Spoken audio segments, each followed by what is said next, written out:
Do primeiro contato com os machos até o cio. Para conseguir eficácia reprodutiva nas fêmeas marrãs, o produtor precisa ficar atento para uma série de detalhes. Hora da nossa capacitação tecnológica em suinocultura.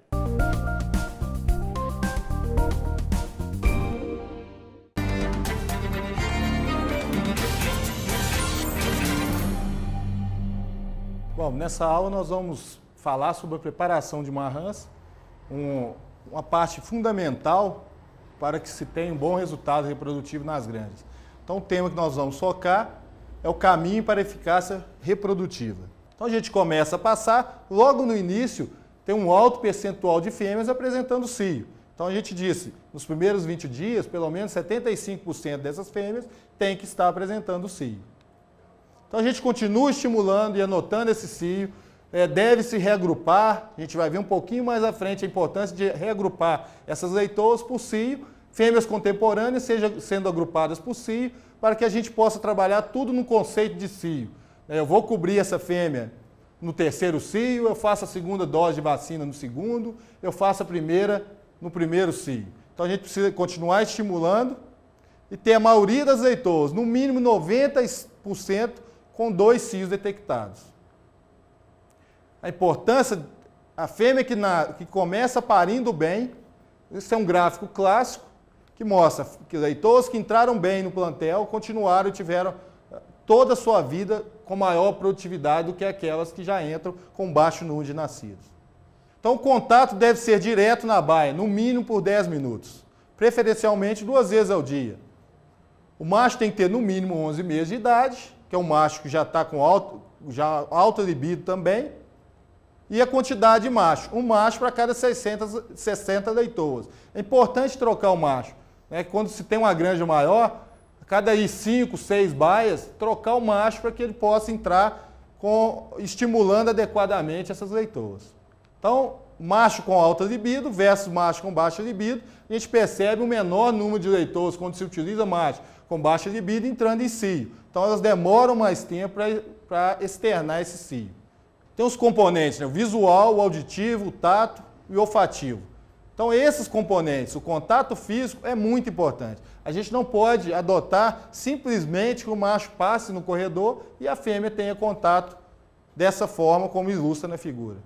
É importante que ele entre na baia e tenha contato individual com cada fêmea sob a supervisão do tratador ou de quem é o responsável pelo setor. O contato direto traz o maior número de fêmeas em cio num menor período de tempo. Então, colocou o macho, uma baia com 5, 6 animais, tendo contato direto 10 a 15 minutos dentro dessa baia. Sob a supervisão do responsável, para que não se machuque essas leitoas, não venham apresentar qualquer tipo de lesão de casco, de perna.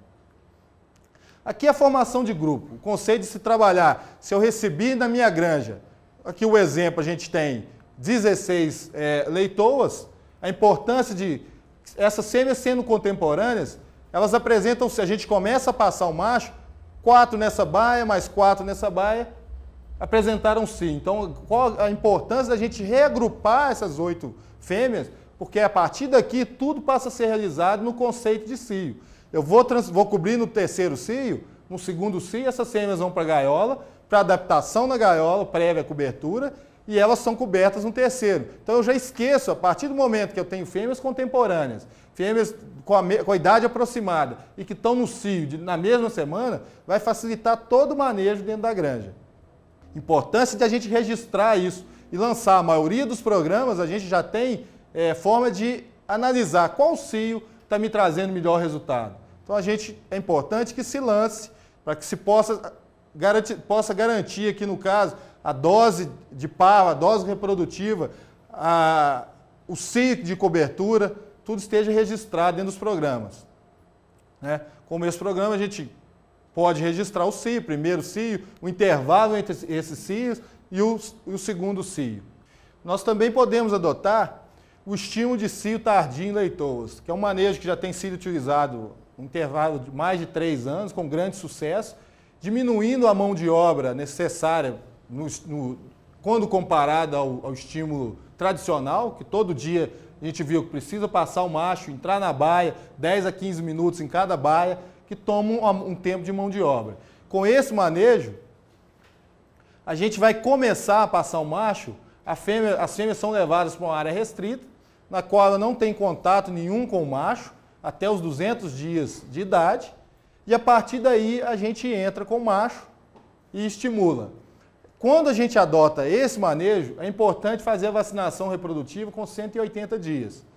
E a segunda dose será feita quando elas apresentarem o primeiro cio. As fêmeas vão apresentar o primeiro cio a partir do início do contato com o macho com 200 dias, serão levadas para a baia, para a gaiola, local onde começaremos o manejo de flushing.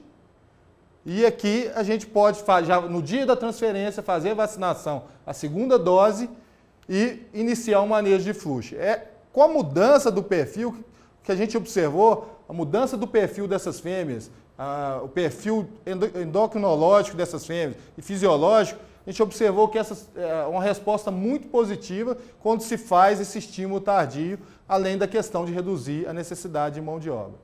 Então a gente retira aquele estímulo a partir dos 150 dias, a gente faz esse estímulo a partir dos 200 dias, transfere para a área de cobertura, inicia o tratamento do fluxo, que é o fornecimento de ração, lactação à vontade, estimulando em vários tratos. E com isso a gente consegue ganhar em eficiência dentro da reprodução. A gente tem alguns resultados, granjas com excelentes resultados, já trabalhando com mais de 2, 3 anos. Então seria um manejo hoje que tem sido adotado em grande parte das granjas, que é o estímulo tardio com o macho. E aí vem a pergunta. Eu vou preparar a minha leitoa. Qual cio que eu vou cobrir? Qual cio eu devo cobrir essa leitoa? Qual a melhor idade de cobertura? Qual o peso da primeira cobertura? E ainda se trabalhava muito com o conceito de espessura de toucinho, que hoje já não é mais utilizado. Os principais parâmetros utilizados hoje para cobertura de uma leitoa é cio, idade e peso. O cio é a primeira cobertura. Isso é muito importante que cada granja registre o cio de cobertura de cada leitoa da granja, o cio efetivo de cobertura. Que a partir do momento que ela manifeste e apresente o cio, esse cio seja registrado no programa e que ele possa descobrir, na condição ideal dele, para a genética que ele trabalha, nutrição, no clima, no local onde a granja está instalada, qual que é o melhor cio de cobertura. A gente observa alguns trabalhos que mostraram o terceiro cio como o cio mais efetivo. Isso vai variar entre genética e entre granja, como a gente acabou de falar. Então é importante que cada um tenha o seu dado. Mas normalmente a maioria das fêmeas respondem bem do terceiro ou quarto cio para a cobertura. A maioria dos trabalhos mostram que a partir de cada cio que essa fêmea apresenta, há um crescimento do útero, o que aumenta o espaço uterino e, consequentemente, a gente teria um maior número de nascidos. Então, quando se compara a produtividade média por cio de cobertura e vida útil, a gente observa que o terceiro e quarto cios com maior número de nascidos e maior longevidade dessa fêmea na granja. Outro trabalho, também mostrando aqui o quarto cio com maior taxa de parto, maior número de nascidos totais. A idade, que idade que essa fêmea vai ser coberta? A partir do momento que a gente adotou o critério de cio, normalmente se trabalha terceiro ou quarto ou aquilo que se apresente dentro da sua granja como o melhor resultado. A idade tem se mostrado entre 220 e 240 dias com a melhor idade, mas se a gente for trabalhar tanto no estímulo precoce de cio, que a gente chama de 150, 160 dias, ou no estímulo tardio, que é de 200 dias, se a gente trabalhar no conceito de cio, a idade acaba perdendo um pouco do valor, porque a gente vai ter o padrão cio, o parâmetro cio como o principal deles. Mas quando se pega simplesmente a idade, que ainda não tem registrados os cios nas granjas, entre 220 e 240 dias, é o padrão adotado como o melhor resultado para a cobertura dessas leitoas. Então, quando se cobriu o efeito da idade de primeira cobertura sobre a vida reprodutiva do rebanho. Então, a idade de primeira cobertura entre 220 e 240 dias foi o que deu o maior tempo de retenção no plantel reprodutivo, maior longevidade dessa fêmea. O impacto da idade ao primeiro serviço sobre o total do nascido ao longo das 3 parições. Então a gente vai ver nesse trabalho especificamente, foi entre 210 e 250 dias. Então por isso a gente diz a importância de relatar e colocar os resultados de cada granja ter o seu resultado analisado. Porque se eu tenho um mesmo resultado, se eu posso analisar com um grande número de matrizes aos 210 dias, não teria por que cobrir aos 250. Né? A gente diminui os dias não produtivos na primeira aparição, nas fêmeas, nas marrãs. Então o ideal é que a gente tenha esse parâmetro para cada uma das granjas analisadas. Total de nascidos de leitouros de acordo com a primeira idade de cobertura. Então a gente vê nesse trabalho específico, entre 215 e 240, os melhores resultados. Que se essas leitouras foram cobertas, a pergunta que a gente deixa quando a gente vê as fêmeas de alta produtividade, qual foi o GPD dessas leitouras e o peso que elas foram cobertas, é o terceiro parâmetro que a gente coloca. O ideal é que se cubra essas fêmeas entre 135 e 150 quilos, né? Então a gente tem o parâmetro peso, idade e cio. Peso, a primeira cobertura. Esse trabalho, eles queriam saber e avaliar se eu tenho uma fêmea com maior peso, ela tem um maior GPD de vida. Essa fêmea ela é mais precoce do que a fêmea que tem um menor GPD, ou seja, ela apresenta o cio mais cedo. Eu poderia cobrir efetivamente fêmeas com maior GPD um pouco mais cedo que as demais. Então eles dividiram, estabeleceram como idade de cobertura os 210 dias e dividiram o grupo em GPD, acima de 700 gramas dia e abaixo de 700 gramas dia. Então, fêmeas com maior GPD tiveram maior puberdade, ou seja, puberdade mais precoce, intervalo de estímulo cio menor. Então, as fêmeas que tiveram maior GPD apresentaram a puberdade de forma mais precoce. O trabalho mostra o maior percentual de fêmeas apresentando cio, ou seja, o menor número de fêmeas em anestro, numa idade mais cedo aqui no caso. Então é interessante a gente ter fêmeas com maior GPD, aquilo que a gente viu, GPD desde o nascimento, a fêmea que nasce com menos de 1 kg, a fêmea que tem um baixo peso ao desmame, isso afetou lá na frente, estando de acordo com aquele trabalho que a gente mostrou no início dessa conversa. Então, quando a gente pega o peso, a primeira cobertura, a importância de se conhecer que as fêmeas que tiveram o menor peso não foi significativo em relação àquelas que foram cobertas mais pesadas numa idade mais precoce. Então, as fêmeas com maior peso, maior GPD de vida, podem ser cobertas mais precoces. Em resumo, essa parte desse trabalho. Portanto, a idade não seria importante quanto o peso mínimo é atingido. Então, é um padrão muito importante se considerar o peso de cobertura e o GPD de vida dessas fêmeas. Então, a gente poderia cobrir mais cedo, sim, somente aquelas fêmeas com maior GPD, com maior ganho de peso. Então, há um impacto do peso no primeiro serviço sobre o total de nascidos nas 3 outras parições. Fêmeas com 135 quilos aos 150 quilos tiveram um bom resultado de cobertura. Então, a gente deve trabalhar nessa faixa, entre 135 e 150 quilos. Então, o que a gente discutiu? Qual o cio de cobertura? Os trabalhos apontam terceiro ou quarto. Qual a idade de primeira cobertura? Alguns trabalhos mostram 210, outros entre 220 e 240 dias. O peso, entre 130 e 150 quilos. E não havendo para essa fêmea hoje que a gente trabalha um parâmetro importante quando se considera espessura de toucinho. Uma variação muito grande que não está correlacionada com o resultado reprodutivo das mesmas. Dando continuidade, nós já pegamos essa leitoa, já detectamos cio, já lançamos esse cio, vamos levá-la para a gaiola para fazer adaptação para a gente cobrir na gaiola. Os melhores resultados de cobertura de leitoa são as leitoas cobertas na gaiola, mas para isso elas precisam de um período de adaptação de 14 a 20 dias. E a gente aproveita esse período de adaptação para a gente fazer o que a gente chama de flushing. O que é o flushing? Dentro desse período de 14 dias na gaiola, a gente substitui a ração reposição, que estava sendo controlada, né, para ela não ter excesso de peso, por uma ração lactação, de forma que essa fêmea tenha aí 4 a 5 tratos diários, ou seja, elas sejam estimuladas a levantarem e comerem. Normalmente se utiliza um coxinho acessório para que a gente tenha facilidade de fornecer, essa fêmea ter ração fornecida de forma à vontade, durante todo o dia. O que a gente busca? A gente busca o aumento de insulina. Com isso, a gente, com o pico de insulina, vai ter influência na secreção de LH e FSH.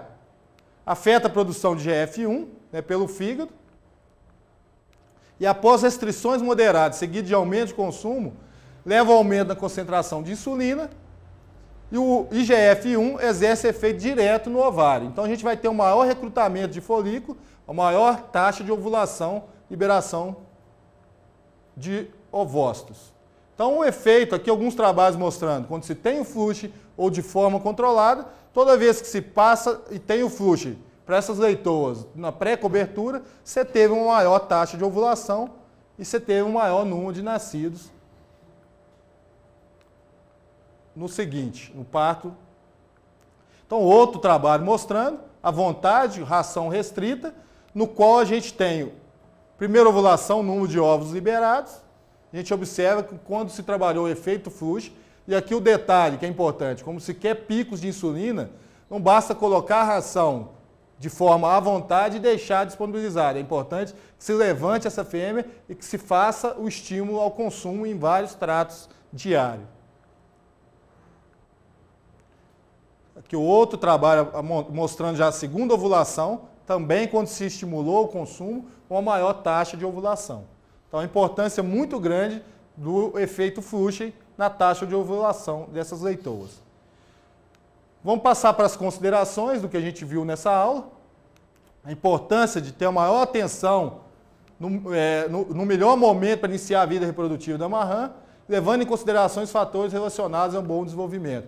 Desde a recepção dessa leitoa, quando se faz a autorreposição, a correta seleção dessas fêmeas, considerando os fatores que são primordiais para a manutenção dessa leitoa dentro da granja. A importância da idade, composição corporal. A gente viu que o terceiro e quarto cio são cios de maior prolificidade, vão trazer maior produtividade. Uma idade entre 210 e 240 dias. Um peso mínimo de 130 e máximo de 150. O GPD de vida dessa fêmea é muito importante, um mínimo de 635. E a gente considerar as fases de maternidade já com peso ao nascimento e peso ao desmame. Lembrar que essas metas devem ser... A gente precisa garantir para que a gente tenha a longevidade dessas leitoas no plantel, que elas consigam ficar mais tempo no plantel, deixando o resultado que a gente espera. Eu gostaria de agradecer a presença nessa aula e dizer que nos vemos numa próxima aula, cujo tema será a presença e a importância de micotoxinas em granjas suinícolas. Obrigado.